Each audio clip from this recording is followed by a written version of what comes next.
Praise the Lord. தேவனுக்கு மகிமை உண்டாவதாக. ஆண்டவர் இரட்சகருமாய் இருக்கிற இயேசு கிறிஸ்துவின் நாமத்தினாலே இந்த காலை வேளையில் உங்கள் யாவரையும் வாழ்த்துகிறேன். இந்த நாளுக்கான தேவனுடைய வார்த்தை சங்கீதம் 44வது அதிகாரம் 26வது வசனம். எங்களுக்கு ஒத்தாசையாக எழுந்தருளும் உம்முடைய கிருபையின் நிமித்தம் எங்களை மீட்டுவிடும். இந்த சங்கீதத்தை நீங்கள் வாசிக்கும் பொழுது சங்கீதக்காரனாகிய தாவீது சொல்லுகிற வார்த்தையை கவனியுங்கள்.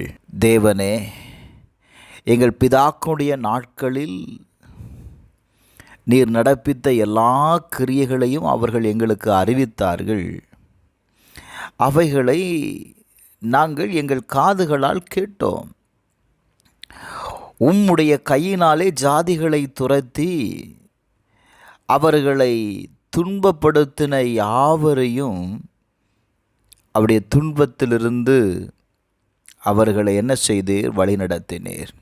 அவன் சொல்லுகிறான், உம்மாலே எங்கள் சத்துருக்களை கீழே விழதாக்கி எங்களுக்கு விரோதமாய் எழும்புகிறவர்களை உம்முடைய நாமத்தினாலே நாங்கள் மிதிப்போம்.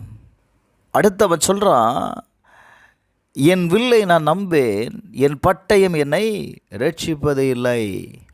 நீரே எங்கள் சத்துருகள் நின்று எங்களை ரட்சித்து எங்களை பகைக்கிறவர்களை வெட்கப்படுத்துகிறீர். எனக்கு அன்பானவர்களே, அவருடைய பிதாக்களின் நாட்களில் நடந்த அற்புதத்தை அவன் நினைத்து பார்க்கிறான். அவர்களுக்கு விரோதமாய் எழும்பின எல்லா சத்துருக்களையும் கர்த்தர் எப்படி அழித்தார், அவர்களை எப்படி மீட்டு கொண்டு வந்தார் என்பதை அறிந்திருந்தவன் இப்போ அவன் சொல்கிறான், ஆண்டவரே, நான் என்னையே நம்பலை, என் பட்டயமும் என்னை ரட்சிப்பதில்லை, ஆனால் உங்கள் ஒத்தாசையை நான் எதிர்பார்க்கிறேன் ஆண்டவரே. Glory to God. எங்கள் சத்துருக்களில் நின்று எங்களை ரட்சித்து எங்களை பகைக்கிறவர்களை நீர் என்ன செய்வீராக? நீர் வெட்கப்படுத்துவீராக. எனக்கு அன்பானவர்களே, அநேக நேரத்தில் நாம் நம்முடைய பலத்தை சார்ந்து கொள்ளுகிறோம். சில நேரத்தில் நம்மை சுற்றிலும் இருக்கிற நபர்களின் பலத்தை சார்ந்து கொள்ளுகிறோம். அவன் சொல்லுகிறான், யாராலையும் எங்களை ரட்சிக்க முடியாது, நீங்கள் ஒத்தாசையாக இரும், உம்முடைய கிருபை நிமித்தம் மட்டுமே எங்களை மீட்டெடுக்க முடியும். சங்கீதம் 25வது அதிகாரம் 22வது வசனத்தை வாசிக்கும்போது, தேவனே, இஸ்ரவேலை அவனுடைய எல்லா இக்கட்டுகளுக்கும் நீர் நீங்களாக்கி மீட்டுவிடும். இந்த கால வேளையில் சங்கீதக்காரன் சொல்லுகிறார், சங்கீதம் 35:2, நீர் கேடகத்தையும் பரிசையும் பிடித்து எனக்கு ஒத்தாசையாக எழுந்து நில்லும். Glory to God. கர்த்தரை பார்த்து சொல்லுவோமா, எனக்கு ஒத்தாசையாக எழுந்துரு ஆண்டவரே. எங்க நான் சொல்கிறேன், கர்த்தர் உங்களுடைய ஒத்தாசையாய் உங்களுடைய பக்கத்தில் எழுந்து நிற்பார்களே ஆனால் இன்றைய நாளில் உங்களுடைய காரியத்தை நீங்கள் ஜெயமாக மாற்றிக்கொள்ள முடியும்.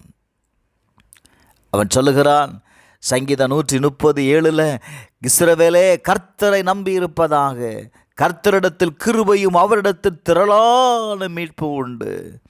எனக்கு அன்பானவர்களே, நம்முடைய சுய பலத்தில் அல்ல, சுய முயற்சியில் அல்ல, இல்லை அவங்க சொல்லியிருக்காங்க இவங்க சொல்லியிருக்கிறாங்கன்னு யாருடைய வார்த்தையும் நம்பாதீங்க. அவன் சொல்கிற வார்த்தை என்ன தெரியுமா? என் வில்லை நானே நம்பேன், என் பட்டயமும் என்னை ரட்சிப்பதில்லை, நீரே எங்கள் சத்துருக்களிலிருந்து எங்களை ரட்சிக்கிறவர்.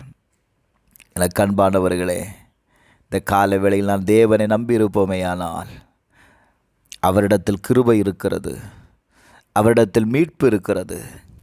இந்த கால வேளையில் அவரை நம்பியிருக்கிற உங்கள் வாழ்க்கையை கர்த்தர் இன்னைக்கு ஒரு விடுதலையை கொடுக்க போகிறார். அவரிடத்தில் மீட்பு உண்டு. வேதம் சொல்லுகிறது, உம்முடைய கிருபை நிமித்தம் எங்களை மீட்டுவிடும். கிருபையும் மீட்பும் அவரிடத்தில் இருக்கிறது. உங்களை அவர் விடுவிக்க வல்லவராயிருக்கிறார். கர்த்தரிடத்தில் நம்பிக்கையாக இருப்போமா? எங்கள் பரலோக பிதாவே, இயேசுவின் நாமத்தில் இந்த கால வேளையில் ஜெபிக்கிறோம்ப்பா. உம்மை நம்பிக்கொண்டு இருக்கிற யாராயிருந்தாலும் சரி, உம்மிடத்தில் கிருபையும் மீட்பும் இருக்கிறது. உம்முடைய கிருபையை கொண்டு என் ஜனங்களை மீட்டுவிடும். அவருடைய எல்லா இக்கட்டுகளிலும் இருந்து விடுவித்து கொள்ளும் ஆண்டவரே. கர்த்தர் இன்றைக்கு விடுதலையை தருகிறதற்காய் ஸ்தோத்திரம். இயேசுவின் நாமத்தில் பிதாவே, ஆமென்.